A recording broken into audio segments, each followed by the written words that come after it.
자, 오늘 지난 시간에 이제 광고해드렸던 대로 2026년부터는 청년, 장년 함께 통합주의로 오전 성경 공부를 시작하려고 합니다. 교재는 잘 아시다시피 진리의 빛을 따라서로 할 거예요. 진리의 빛을 따라서 이제 보신 분은 아시겠지만 성경의 근본적인 기초들을 이제 공부할 수 있는 성경 공과들로 균형 있게 잘 배분이 되어 있습니다. 그래서 2026년에는 진리의 빛을 따라서에 나와 있는 내용을 주제들을 바탕으로 하나님의 말씀을 같이 공부하려고 합니다. 아직 연초죠. 지금 아직 늦지 않았습니다. 2026년에 신앙의 근본적이고 기초적인 하나님의 말씀을 잘 리마인드하고 공부하는 시간이 되었으면 좋겠어요. 이제 무언가 좀 이렇게 신기하고 좀 거창하고 그런 것보다는 우리가 신앙의 근본적인 원리들에 대해서 다시 한번 되짚어보고 그 기초들을 다시 한번 깊이 파는 그런 시간이 됐으면 좋겠습니다. 이제 교재가 진리의 빛을 따라서인데 이게 다 소진이 됐어요, 책이. 이제 제가 예상하는 바로는 2026년 상반기에 개정 증보판이 이제 다시 나올 수가 있을 것 같습니다. 그 전까지는 이렇게 파워포인트하고 제가 나눠드린 유인물 자료들을 바탕으로 이렇게 함께 이제 공부를 진행을 하도록 할게요. 큰 무리는 없을 겁니다. 이제 2026년 한 장년주일학교를 48번에서 50번 정도 운영할 수 있다면은 진리의 빛을 따라서 안에 있는 주요 주제에 대해서는 우리가 한번 다 공부를 하고 2027년을 맞이하는 게 제 개인적으로 준비하면서 가진 목표입니다. 그리고 이 주제들은 상당히 중요한 주제고 이 주제에 대한 정확한 이해 없이는 우리 신앙의 기초나 밑바탕을 잘 확립할 수 없기 때문에 이렇게 잘 참여해 주시고 나눠드린 유인물도 내용에 대한 간략한 요약과 퀴즈가 있어요. 그런 부분들도 한번 잘 봐주시고 공부해달라 이런 당부의 말씀을 좀 드리고 싶습니다.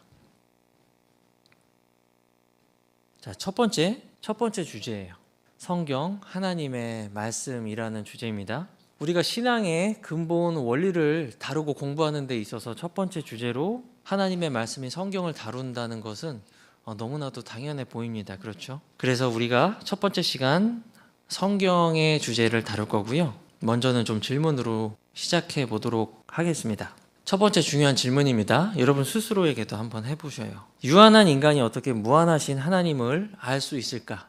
다른 말로 하면 타락한 죄인인 인간이 어떻게 거룩하신 하나님을 알 수 있을까라는 질문으로 시작해 보도록 하겠습니다. 저는 어렸을 때부터 어머니 손을 붙잡고 교회에 출석을 하고 지금 이 시간까지 신앙생활을 해오고 있습니다. 이 질문에 대해서 서로 다른 기준으로 다양한 대답을 하는 많은 사람들을 보아왔어요. 저는 여러분이 이 질문에 대해서 당연히 기록된 하나님의 말씀을 통해서 우리가 하나님을 알 수 있습니다 라고 이렇게 다 대답하실 거예요. 하지만 여전히 이 질문에 대해서 경험을 통해서 아니면 사람이 고안해내는 어떤 종교적 전통을 통해서 하나님을 알 수 있다고 믿고 신앙생활을 하는 사람들이 지금 이 시대에는 믿기지 않지만 매우 많이 있습니다.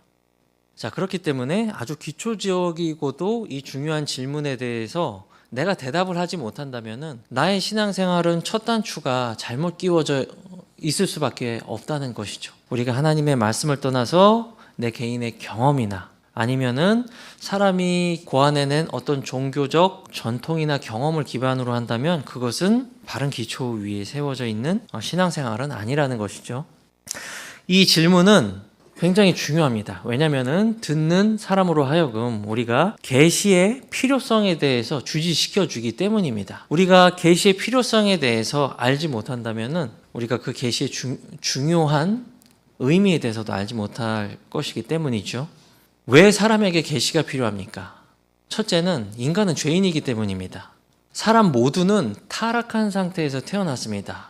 그리고 타락한 상태의 인간의 마음과 지성은 왜곡되고 잘못되고 비틀어지고 그 한계를 지닐 수밖에 없습니다. 아무리 뛰어난 사람이라고 해도 아무리 훌륭한 사람이라고 해도요, 여러분, 과학이나 지식이나 학문을 바탕으로 그것을 수단으로 삼아서 하나님을 발견하고 이해하는 능력이 우리에겐 결여되어 있습니다. 왜냐하면 우리는 모두 타락한 죄인이기 때문입니다. 고린도전서 2장 14절 말씀 다 아시죠? 본성에 속한 사람, 육신에 속한 사람은 근본적으로 하나님의 영에 속한 일들을 이해하기 불가능하다는 말씀입니다. 자, 이거는 성경이 확실하게 그리고 분명하게 밝히는 바이기 때문에 누구든지 타락한 죄인인 인간이 스스로의 지성적인 노력과 힘으로 아니면 종교의 도움을 받아서 하나님을 완전히 알고 이해하는 것은 불가능하다. 자, 게다가 하나님은 영이십니다. 우리의 눈으로 볼 수 없는 분이세요. 그리고 그분이 가지고 있는 완전한 거룩한 속성, 그리고 절대적인 권능에 비추어 볼 때 죄인인 우리의 눈으로 하나님을 아는 것은, 보는 것은 불가능하죠. 만약에 죄인이 거룩하신 하나님을 독대한다면 어떻게 되겠습니까? 그 결과는 죽음뿐입니다. 우리의 눈으로 하나님을 보면은 그 사람은 죽을 수밖에 없어요. 자, 너무 비참한 상황입니다. 너무 슬픈 상황이에요. 하나님은 계시고 인간은 타락해서 하나님과 완전히 분리되어 있습니다. 그리고 사람은 스스로 그 누구도 하나님을 스스로의 능력으로 알 수가 없습니다. 하나님께서 자기 스스로를 드러내지 않는 이상은 결코 죄인인 사람이 하나님을 알 수 없다. 하지만 긍휼과 사랑이 풍성하신 하나님께서 어떻게 하셨죠? 자기 자신 스스로를 드러내 보여주셨습니다. 자, 두 가지 측면에서 드러내 주셨습니다. 이미 여러 번 강조해서 드렸던 말씀인데, 첫 번째 하나님께서 어떻게 드러내셨냐? 일반 계시로서 자기 자신을 드러내 주셨습니다. 그리고 이 일반 계시 안에는 세 가지 측면이 있습니다. 바로 창조, 역사, 양심 이라는 측면의 계시가 있습니다. 왜 일반 계시라고 부르냐면 우리가 굳이 성경책을 펼쳐보지 않더라도 인류 보편적으로 누구나 접할 수 있는 계시이기 때문에 우리가 일반 계시 또는 일반 은총이라고 부르기도 합니다. 하나님께서는 이 일반적이고 보편적인 드러냄을 통해서 자기 자신을 인류에게 보여주셨습니다. 첫 번째는 창조예요. 이 창조 만물을 통해서 인간은 하나님을 알 수가 있습니다. 자, 여러분 한번 생각해 보시길 바라요. 하나님은 모르지만 이 완벽히 정확하게 이렇게 작동하는 사계절 그리고 천체의 움직임, 정확하게 규칙적이고 질서정연하게 운행되는 이 자연 만물을 볼 때 사람들은 이렇게 생각할 수 있습니다. 아, 이 엄청난 자연과 하늘의 우주 만물, 이런 운행의 이치를 보자 하니 분명히 이 세상을 만든 위대하신 절대적인 지적 설계자가 존재한다, 이렇게 느낄 수밖에 없다는 것입니다. 자, 로마서 한번 말씀 한번 볼까요? 로마서 1장입니다.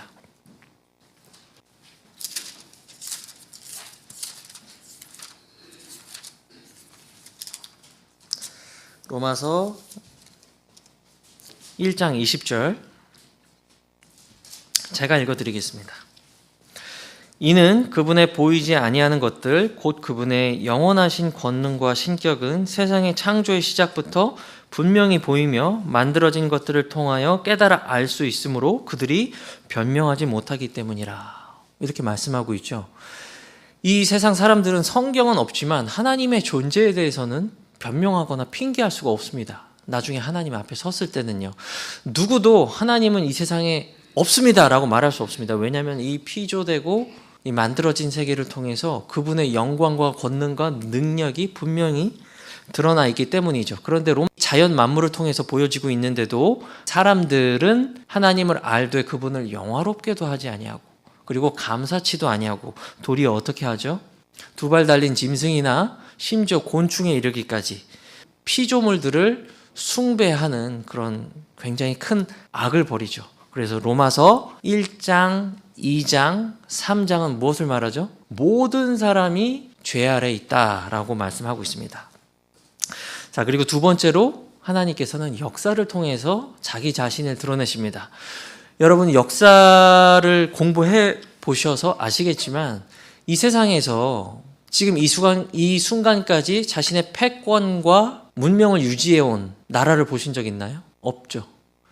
자, 모든 인류 역사는 흥망성쇠를 거듭합니다. 성경은 그것을 일컬어서 하나님께서 이 세상의 진정한 통치자이시고 절대 주권을 가지고 다스리시기 때문에 모든 인류 역사에 흥망성쇠가 존재한다는 것을 보여주고 있죠. 세속사에서도 굵직하게 다루고 있는 문명과 그리고 제국들이 성경에도 그대로 나옵니다.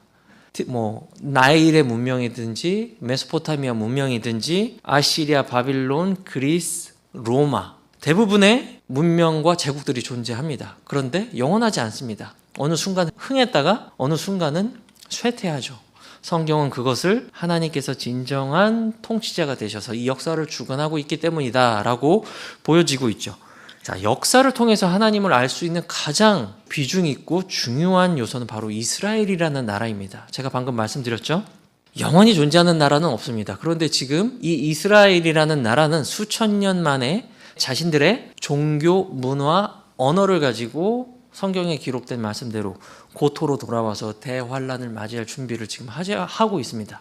대단하죠? 자, 이렇게 역사를 통해서 하나님은 자기 자신의 실존을 보여주십니다. 그리고 양심이라는 요소를 통해서도 하나님은 자기 자신을 드러내십니다. 누구든지 나는 하나님을 자연을 통해서 몰랐다고 말할 수도 없고 또 그것이 아니라도 나는 기록된 말씀이 없으니까 하나님을 몰랐다 이렇게 말할 수도 없습니다. 왜냐하면 누구든지 기록된 말씀이 없어도 양심을 통해서 선과 악을 분별할 줄 알기 때문이죠. 자, 어린아이들을 보세요. 누구도 선과 악을 학습하거나 배워서 내가 이것을 선이고 악이다라고 구별하지 않습니다. 누구든지 어린아이도 배우지 않아도 도둑질하거나 나쁜 짓을 하면 얼굴 시뻘개지고 심장이 요동치면서 내가 악을 행했구나 라는 것을 알게 되죠. 왜 그렇죠? 하나님께서 그 양심을 통해서 선과 악을 보이시고 그리고 그 우주적인 법을 제정하신 하나님의 존재에 대해서 증거하기 때문이죠. 이것이 바로 하나님께서 인류 보편에게 제공하고 드러내시는 계시입니다. 그 일반 계시, 창조, 역사, 양심을 통해서 하나님은 인류에게 하나님의 존재를 드러내십니다. 그래서 누구든지 마지막 백왕자 심판석 앞에 섰을 때는 하나님이 없었다라고 핑계할 수 없다는 것이죠. 하지만 이 일반 계시를 가지고는 뭔가 부족합니다. 이 일반 계시로는 하나님의 존재는 알 수 있지만 구원을 얻는 지식 그리고 구원을 얻고 난 이후에 영적으로 성장하고 하나님의 사람으로서 완전히 갖추어지게 되는 일들에 대한 지식을 주기에는 부족하다는 것입니다. 그래서 하나님께서 허락하신 것이 바로 이 특별한 계시입니다. 특별 은총입니다. 무엇이죠? 하나님의 말씀이죠. 하나님의 말씀을 통해서 우리는 구원을 받고 하나님의 말씀을 통해서 우리는 영적으로 성장을 합니다. 그리고 하나님의 사람으로서 완전하게 될 수 있죠. 이것은 말씀, 이 특별 계시를 통해서만 가능하지 그 누구도 저 하늘의 태양을 쳐다보면서 저 변화무쌍하게 변하는 이 기후를 바라보면서 그리고 질서정연하게 움직이는 저 하늘의 천체를 보면서 우리가 영적으로 성장하거나 하나님의 계획이 무엇인지 알거나 할 수는 없다는 것이죠.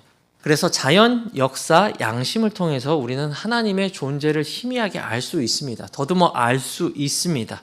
하지만 구원을 얻거나 하나님의 구속사적인 계획을 분명히 알거나 또 내가 하나님의 사람으로서 영적으로 성장하는 일은 힘들다. 그래서 하나님께서 특별 계시인 말씀을 주셨다. 자, 히브리서 읽어드릴게요. 히브리서 1장 2절을 보면 이렇게 말씀하고 있습니다. 1절 2절이네요. 지나간 때에는 여러 시대의 다양한 방식으로 예언자들에 의해 조상들에게 말씀하셨던 하나님께서 이 마지막 날들에는 자신의 아들에 의해 우리에게 말씀하셨으니 라고 기록하고 있습니다. 지나간 시대에는 하나님께서는 정말 다양한 방식으로 말씀하셨습니다. 창조, 역사, 그리고 양심, 그리고 여러 가지 기적들, 환상, 꿈들, 그리고 예언자들의 예언들 이런 것들을 통해서 말씀해 주셨어요. 하지만 이 마지막 날들 우리들에게는 그 아들 주 예수 그리스도 그분을 통해서 말씀하십니다. 아들 예수님은 말씀이신 분이시죠. 자, 그분이 하신 모든 말씀은 어디에 기록되어 있죠? 다 성경을 통해 기록되어 있죠. 성령 하나님께서 그분이 하셨던 모든 말씀들을 이렇게 모으셔서 기록물의 형태로 오늘날까지 보존해 주셨습니다. 그리고 오늘 우리의 손에 이렇게 오류 없이 보존된 형태로 이렇게 들려있죠. 그래서 우리는 하나님의 뜻과 계획을 알 수 있습니다. 그분의 구원 계획을 알 수 있습니다. 그리고 종국적으로 그분께서 어떻게 이 온 세상 만물을 다시 회복하실지 구체적인 계획을 알 수 있습니다. 왜냐하면 우리 손에 특별 계신 하나님의 말씀이 들려져 있기 때문이죠. 성경이 완성된 이후로는 기록된 말씀이 계시의 중심으로서 우리 손에 이렇게 들려 있습니다. 그래서 우리는 하나님의 뜻을 알기 위해서 30일 금식을 한다거나 특별한 종교 의무를 행해야 된다거나 아니면 지금 이 시간도 소위 자칭 예언자라고 하는 그 사람들을 찾아가서 예언을 받을 필요가 없다는 것입니다. 우리가 하나님의 뜻과 마음과 계획을 알기 위해서는 성경을 펼쳐 읽으면 됩니다. 누구든지 구원을 얻기를 원한다면 내 앞에 있는 영감으로 기록되고 보존된 하나님의 말씀을 펼쳐서 읽으면 되는 것입니다. 누구든지 내가 영적으로 성장해서 하나님을 기쁘게 해드리고 그리스도의 심판석 앞에서 보상 얻기를 원한다. 그렇다면 우리는 이 하나님의 계시의 말씀을 펼쳐서 읽고 공부하면 되는 것입니다. 그렇죠? 다른 것이 필요 없습니다. 자, 그래서 하나님께서는 일반 계시, 특별 계시를 통해서 타락한 사람에게 자기 자신을 드러내셨다. 그리고 누구든지 그분을 알게 하셨다라는 것을 제가 말씀드렸습니다. 자, 이 성경이 하나님의 말씀인 증거는 네 가지로 볼 수 있습니다. 통일성, 완전성, 영원성, 어미성입니다. 이 성경이 하나님의 말씀인 증거는 우리가 이 책이 수십 명의 저자에 의해서 1600년이라는 장대한 기간에 걸쳐 기록되었음에도 불구하고 여러 가지 흩어진 산만한 주제에 대해서 말씀하고 있지 않습니다. 40여 명의 저자가 1600년간에 걸쳐서 기록했음에도 불구하고 일관된 주제에 대해서 언급하고 있습니다. 이것은 놀라운 일이라고 할 수 있죠. 그 주제가 무엇이죠? 주 예수 그리스도와 그분이 세우실 왕국입니다. 자, 40명의 저자가 이렇게 오랫동안 서로 상의도 없이 만난 적도 없음에도 불구하고 기록된 이 책이 단일한 주제에 대해서 말씀하고 있는 이 비결은 무엇입니까? 그것은 바로 참된 저자가 하나님 한 분이시기 때문입니다. 사람은 수단에 불과한 것이지 참된 저자는 바로 하나님 한 분이시라는 거죠. 자, 이 책은 완전합니다. 무흠하고 무오합니다. 자, 그렇다고 해서 이것이 어떤 고고학적인 발견이나 유명한 학자들이 그렇게 말하기 때문에 이 책이 완전한 것이 아닙니다. 이 책은 스스로가 완전하기 때문에 내적 증거에 의존하지 외부적인 증거들에 의존하지 않습니다. 주님의 말씀은 순수한 말씀들이라고 시편을 비롯해서 신구약 여러 곳에서 너무나도 많이 말씀하고 있죠. 우리는 성경의 내적 증언에 따라서 이 말씀이 완전하다는 것을 믿습니다. 그리고 그것의 결과물도 증거하죠. 아까 제가 말씀드렸죠. 이 성경 안에 언급되는 모든 예언의 말씀들은 역사의 무대에서 문자적으로 다 그대로 성취가 됩니다. 자, 이 말씀의 통일성과 완전성과 그리고 여전히 유효한 예언의 성취들을 볼 때 우리는 이 하나님의 말씀이 성경이 완전하다라고 믿을 수 있습니다. 그리고 세 번째, 성경이 하나님의 말씀인 증거 세 번째는 이 말씀이 영원하다는 것입니다. 당연히 그럴 수밖에 없습니다. 왜냐하면 이 말씀을 주신 분이 영원한 분이시기 때문에 그분이 하신 말씀도 영원할 수밖에 없습니다. 이사야 예언자는 이렇게 말합니다. 푸른 마르고 꽃은 시들되 하나님의 말씀은 영원히 서리라. 그리고 이 동일한 말씀을 사도 베드로는 신약성경 베드로전서 1장 마지막에서 그대로 인용하죠. 그리고 우리 주님께서는 마태복음 5장 18절에서 하나님의 말씀 중 그분의 말씀 중 1.1획도 떨어지지 않고 다 성취될 것이라고 말씀을 하셨습니다. 이러한 말씀은 더하거나 빼서는 안 되겠죠. 이것은 하나님의 말씀이 갖고 있는 어미로운 성격입니다. 자, 이 네 가지 속성으로 인해서 우리는 성경이 하나님의 말씀이다라고 안심하고 믿고 받아들일 수가 있습니다. 그리고 우리 신앙생활의 유일한 권위와 최종적 권위로 우리가 받아들일 수가 있는 것이죠. 이것이 우리 신앙생활의 기초입니다. 우리 신앙의 기초가 성경이 아니라면 그 어떤 다른 기초, 그럴듯하게 보이고 멋지게 보이는 그 어떤 다른 기초를 세울지라도 그것은 주님께서 마태복음 7장에서 말씀하신 모래 위에 자기 집을 지은 사람과 같겠죠. 결국은 때가 됐을 때 바람이 몰아닥치고 홍수가 났을 때 그 무너짐이 심하게 되는 그 결과만을 확인하게 될 뿐입니다.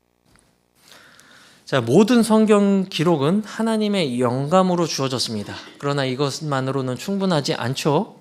이 영감받은 절대 무오하신 하나님의 말씀이 오늘날 보존돼서 여러분의 손에 들려져 있지 않다면 우리는 그 말씀으로부터 어떤 유익도 얻을 수가 없을 것입니다.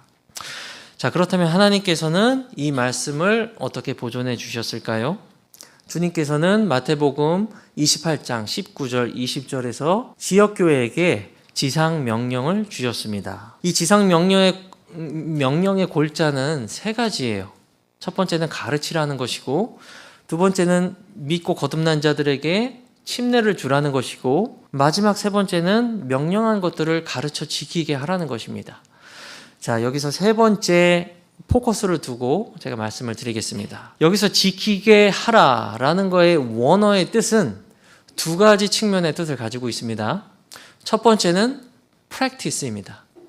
그 말씀을 실행하고 준행하라는 것이고, 두 번째는 그것을 보존하고 간수하라는 뜻입니다. 이 지키게 하라의 두 가지 측면이 있다는 것을 제가 말씀드렸죠. 이제 거듭나고 침례에 순종한 지역교회 한 지체는 하나님의 말씀에 순종해야 됩니다. 그리고 그 말씀을 간수하고 보존하고 지켜야 됩니다. 자, 이 지상명령이 있었기 때문에 각 세계마다 주님의 몸인 지역교회는 단절되지 않고 그분의 말씀도 단절되지 않고 오늘 우리가 이렇게 손에 들고 말씀을 읽고 공부할 수 있게끔 보존되어 왔겠죠. 그렇죠? 제가 그 역사를 간략하게 한번 좀 살펴보려고 합니다. 요한복음 17장 8절에서 우리 주님께서는 이렇게 말씀하십니다. 아버지께서 내게 주신 말씀들을 내가 그들에게 주었고, 그들이 누굽니까? 예루살렘 교회죠. 예루살렘 교회는 그것을 받았으며 라고 말씀하고 있습니다. received 했다고 되어 있죠. 그리고 주님께서 부활 승천하신 뒤에는 베드로가 오순절을 지키기 위해 모였던 천하만국의 유대인들을 향해서 복음을 선포했고, 그날 어떻게 됐습니까? 3,000명의 혼들이 구원을 받았습니다. 그때 그들이 그의 말을 기쁘게 받아들인 사람들이라고 말하죠. 하나님의 말씀을 received 했습니다. 그리고 예루살렘 교회뿐만이 아니라 사마리아 교회, 가이사랴 교회, 그리고 베레아 교회, 데살로니가 교회 모두가 하나님의 말씀을 received 했습니다. 사도행전 2장, 8장, 11장, 17장, 데살로니가전서 2장을 보면은 모두가 received 했다고 돼 있어요. 하나님의 말씀을요. 그래서 주님께서 처음에 주셨던 지상명령, 가르쳐 지키게 하라는 것이 이렇게 사도행전에 모든 지역교회들이 received 했다는 것을, 그분의 말씀을 수용하고 받아들인 모습을 통해서 우리는 알 수 있습니다. 이것은 교회 역사에서 지속적으로 계속 반복되는 것을 보게 됩니다. 주님의 승천 이후 요한계시록, 이게 성경의 기록 마감 이후에도 이러한 패턴과 경향성은 교회 역사에 계속 지속적으로 반복이 됩니다. 그래서 전통 본문 그리고 종교개혁 시대의 수용 본문에 이르기까지 계속됩니다. 그리고 오늘날까지도 계속되는 거예요. 자, 수용 본문 아시죠? 여러분 많이 들어보셨을 거예요. 모르시는 분은 이번에 들으시면 됩니다. 수용 본문은 TR이라고도 하고 라틴어로 Textus Receptus라고도 부릅니다. 이걸 영어로 번역하면 Received Text라고 합니다. 받아들여진 본문이라는 뜻이에요. 보편적으로 수용되어지고 받아들여진 본문들. 계속적으로 교회 역사에 있어서 예루살렘 교회처럼, 가이사랴 교회처럼, 데살로니가 교회처럼 모든 하나님의 말씀을 received, 수용했던 교회들처럼 보편적으로 받아들여진 본문들을 추리고 수용한 본문이 바로 수용 본문이에요. TR. 이것을 그래서 수용 본문이라고 합니다. 받아들여진 본문. 그리고 우리가 지금 보고 있는 킹 제임스 성경은 바로 이 수용 본문을 저본으로 해서 번역된 성경이 바로 킹 제임스 성경이죠. 그리고 오늘날 우리는 여전히 이 성경을 들고 번역해서 보급하고 있습니다. 왜냐하면 이것이 주님의 지상 명령에 포함이 되어 있기 때문입니다. 외부에서 볼 때 이제 우리가 근본역 성경을 북한 성도들에게 또 한국어 원어민들에게 이렇게 보급하는 게 작게 보일 수 있지만 이것을 주님의 명령들을 지키고 또한 보존하고 간수하고 하는 것은 주님께서 이 주님의 몸인 지역교회에게 주신 구약과 신약 성경을 보급하고 보존하는 중요한 수단이라고 말을 할 수가 있습니다. 자, 그래서 우리가 요약해 보자면 우리가 하나님의 계시가 우리에게 어떻게 주어졌는지, 그 계시의 측면들에는 무엇이 있는지, 하나님께서 자기 스스로를 드러내지 않으면 영원히 하나님이라는 존재는 알 수 없고 소망 없었던 우리에게 이렇게 베풀어 주신 은혜가 얼마나 큰지에 대해서 우리가 한번 묵상해 볼 수가 있습니다. 자, 제가 이게 유인물을 나눠 드렸는데요. 오늘 아침 오전 성경 공부를 통해서 제가 말씀드렸던 공부 내용들에 대해서 이렇게 점검해보고 퀴즈로 풀어볼 수 있는 내용들이 있습니다. 도움이 되리라는 생각이 들어요. 그리고 묵상해 볼 수도 있으니까 유인물 그냥 두고 가지 마시고 이렇게 성경책에 끼워 놓으셨다가 주중에 한번 문제 퀴즈도 한번 풀어보시고 뒤에 정답이 있어요. 그리고 묵상을 위한 질문들도 있습니다. 그리고 서로 토론해서 이게 나누어 볼 주제들도 이렇게 다 이렇게 나와 있으니까 가지고 가셔서 활용하시면 분명히 유익이 있을 거라고 생각이 듭니다. 자, 오늘은 진리의 빛을 따라서 첫 번째 공과 주제인 하나님의 말씀, 성경에 대해서 함께 나누어 보았습니다. 그리고 다음 주는 하나님에 대해서 우리가 나누고자 하거든요. 그래서 한 주 동안은 오늘 배웠던 말씀의 내용들을 한번 이렇게 곱씹어 보면서 그리고 나눠드렸던 유인물을 통해서 다시 한번 리마인드 해보면서 한번 지내보셨으면 좋겠습니다. 그리고 1년 동안 2026년 한 해 동안 아직 늦지 않았어요. 아직 연초죠. 우리가 말씀의 기초를 다시 한번 다지는 그런 2026년이 되었으면 좋겠습니다. 그것이 목표고요. 자, 기도하고 마치겠습니다.